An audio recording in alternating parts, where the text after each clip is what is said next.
Good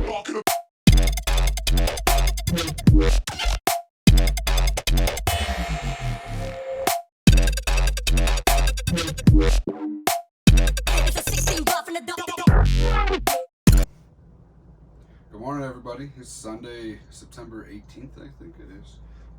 Hope you guys' weekend's going pretty well. Mine is going a little bit better. Obviously, if I'm making a video, there's got to be a pretty good reason. Had a dream last night that I found like 3 clutches. That didn't happen. But I did come out here this morning really quick to just do a check through. And one of the girls that we thought might be laying pretty soon ended up laying. She's a smaller female. She ended up getting paired right around 1,400 grams. So it's right on that brink point of, because she was 2 years old, just over 2 years old, and she's just a smaller girl.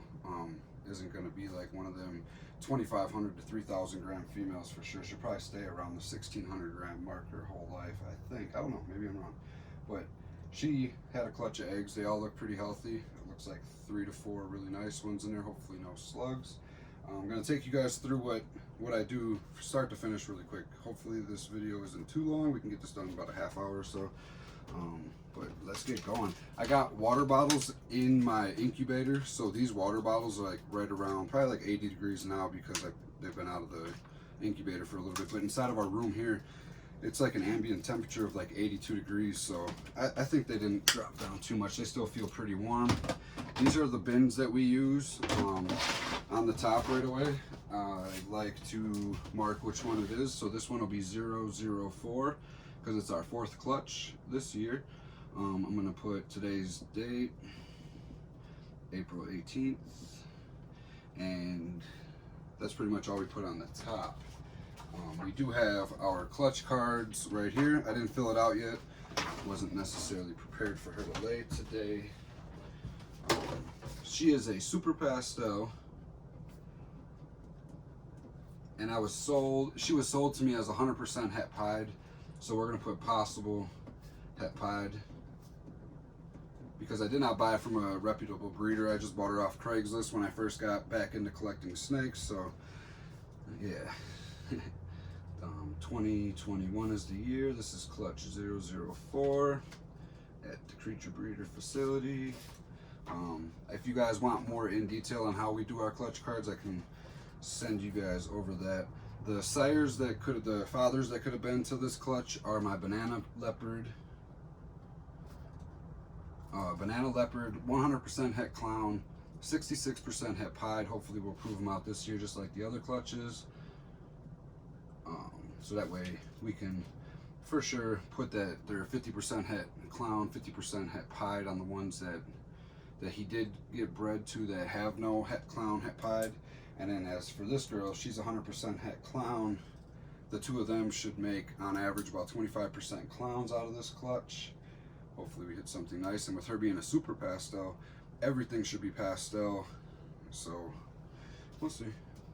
And then we also bred our Pastel Enchi clown to her as well a few times. So either the Banana Leopard 100% het clown, 66% het pied is the father, or the Pastel Enchi clown is the father on this one. I can't fill out the rest till we take a look really quick here. Let's put this one to the side. I guess right here's fine. For the bin, we use the Sterilite bins. I forgot, I took the stickers off, so I don't know how. Oh, there's one down there on the inside. It is a 7-quart like shoebox style tub. And we also use the light grate. You can get this from a hardware store, and then we cut it down to fit in there. I cut the corners off just because it fits a little nicer. This is like a craft fabric a bunch of people ask me about. I get this from the craft department in like Walmart. If you go to any craft store though, I don't know what's in your area, they should have something like this. And they use this to like do like a stitching or something like that for arts and crafts. But we put that on top. It's a little softer, and then the snakes can't stick their heads through these holes. We just have anxiety about certain things. Not everybody worries about that type of stuff. It's just something that we do. It doesn't hurt anything. The way you do it is fine just as well. Try to speed this up a little bit, guys. Sorry. We use 300 grams of vermiculite Probably should turn this around for you guys. Maybe it'll catch on the camera for me. Just tear it out.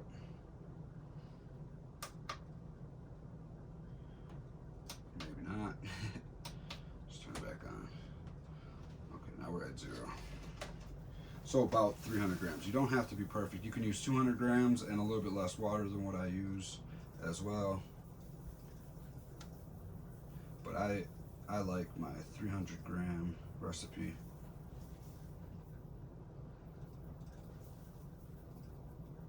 Almost all of this.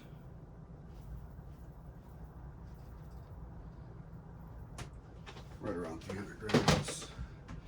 And then I will put in about 450 grams of water. So we're gonna try to shoot for like right around 750.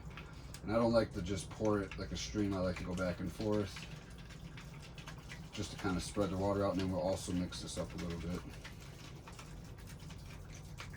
It's just a little bit over a 1-to-1 ratio by weight. And it should be a whole bottle of water. Yep. So that little bit extra isn't gonna hurt. So I put in right around 380 grams of water to 300 grams of vermiculite. You want to take this and mix it well, otherwise you'll have dry spots and uneven moisture inside the box. I don't like to smash it together really. Try to keep it nice and light and fluffy. And at the end you just tap it down. Best way to see that you have good moisture content, I learned this from doing multiple different things, from growing different things and doing this egg incubation. But you want to squeeze it. If you can squeeze it and there's no water that comes out but it stays clumped up and wet, you did perfect. So it's not, you don't have to really follow that recipe too much. You can do it by eye if you don't have a scale on hand. Just make sure that no water is dripping out, and if a little bit of water is dripping out, add in a little bit more vermiculite. If it's not wet enough, add a little bit more water. Like I said, there's no perfect recipe to this. Put this over here. And I like to even it out, tap it, just make sure it's an even layer. And then with this, you can take the light grate, and when you put it on top, push the light grate down just a little bit. And it gives it a nice firm base. Put this right here, so you can pop the eggs into there. Sorry guys. This right here. Let's grab the female out.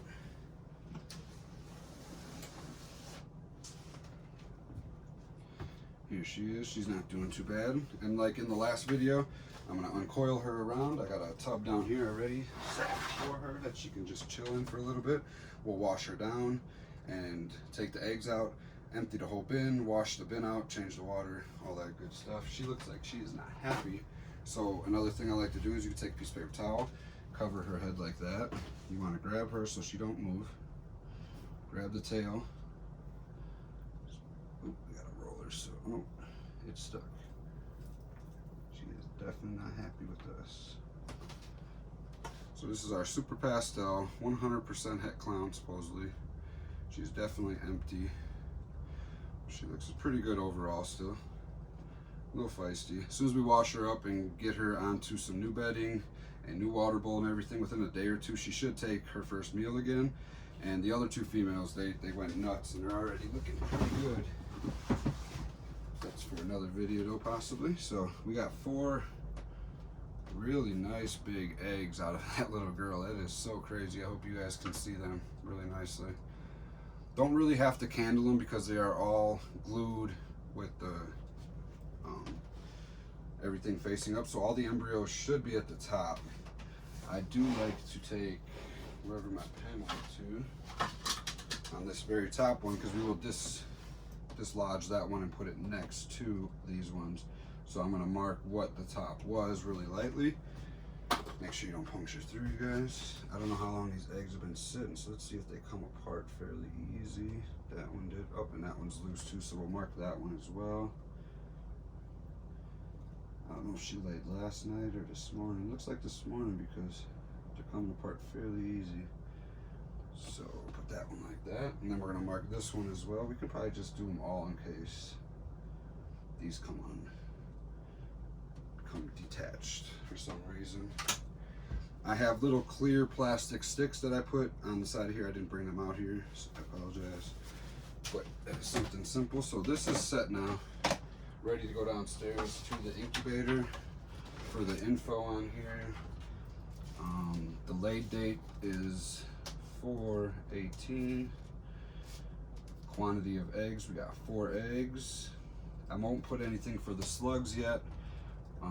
They should hatch within 56 days from now. They should start pipping out, and then we'll find out how many hatch. I'll make sure that I'll candle them when I get downstairs to make sure the embryo is at the top of the egg and that they're viable, that they have good veins and everything. Sometimes eggs can look good and they still do not do well, though. Put this over here for right now. And just wanted to do the part where empty everything out. So the water, everything gets tossed away. The bedding, it isn't that bad. We keep our tubs pretty clean, but we want to get that egg smell out of here so that way she can get back to normal life and not keep smelling her eggs and wanting to find them. And the reason why we take the eggs away from the mothers, for those that don't know, is because our incubator can help make sure that we get like closer to a 99% hatch rate. You might lose 1 or 2%. Depending on how many eggs you have in the year, you might lose a few more. I don't know. We haven't lost one single egg this year. Last year we lost a few. Not many though, I think like 2 or 3 at very most. But your incubator can definitely keep the eggs a lot better than the mother can. But a maternal incubation is kind of cool as well. I don't knock the people that are doing that. Would definitely love to try that one day on a clutch that I wouldn't have to worry about so much. But I mean, even normal ball pythons are very important to us here. We treat every animal the same. So I'm spraying with chlorhexidine. Should explain this a little bit more. We have a diluted chlorhexidine solution inside of this bottle right here. Spray the bin down really good.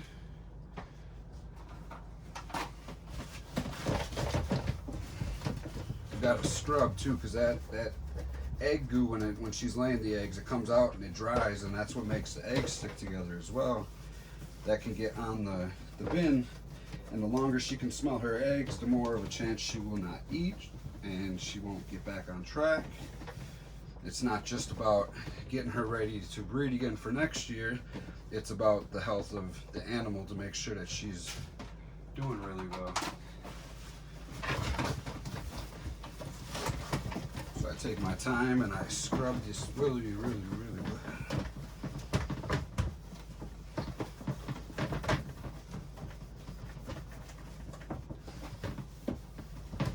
Everything seems to be good. Take some new cocoa blocks. I love cocoa blocks. It's so much chunkier, not so dusty. Holds humidity a little bit better, I think.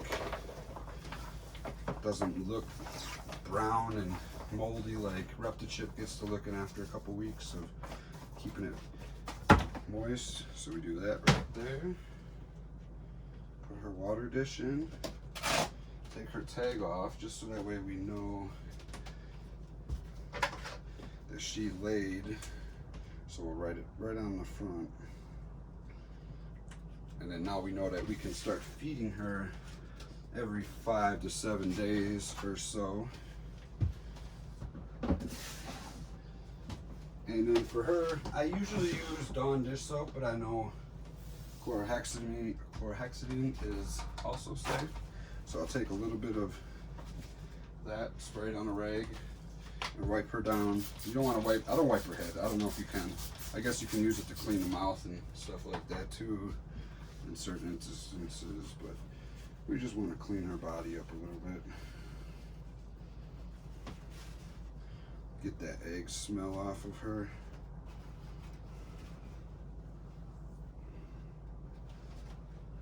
I'm not pressing hard at all. She's actually wrapping her tail around me right there.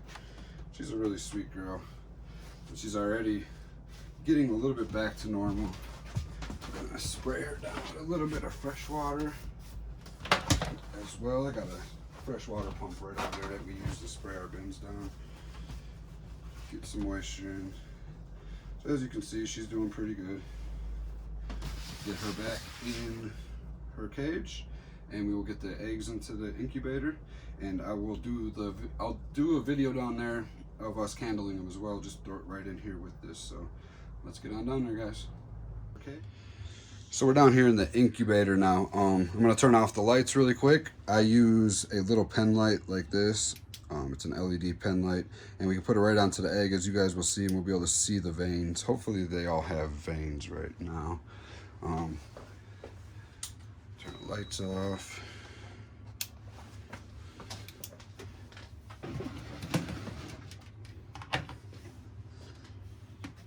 Let's bring these over here. Let's see. I guess you guys could probably see right through there. Let me grab one of these, actually. Do it right in front of the camera for you guys. As you can see, it lights up. It has some faint veins right here. Definitely has really nice veins. Over the next couple days, they will get way darker. And let's see if we can find the embryo.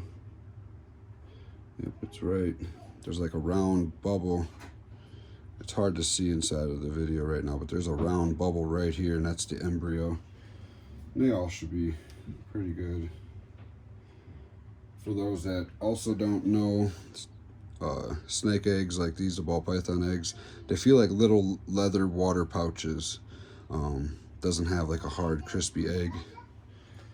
There's veins inside here. I know, I just seen in that video. It's hard to see them. I'm not going to pull them all out.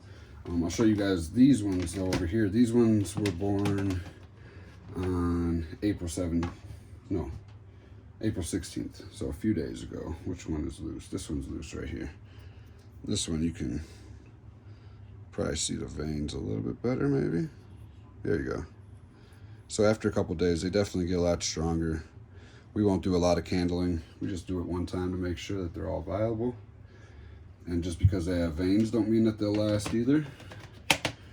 But yeah, we got 4 healthy eggs, you guys. So we got 0 slugs. This is our clutch card right here. Now you can see it a little bit better without the light. So once they hatch, we will get the hatch date on there and what all hatched out. Hopefully we get some visual clowns. Thanks for watching, guys. Talk to you later.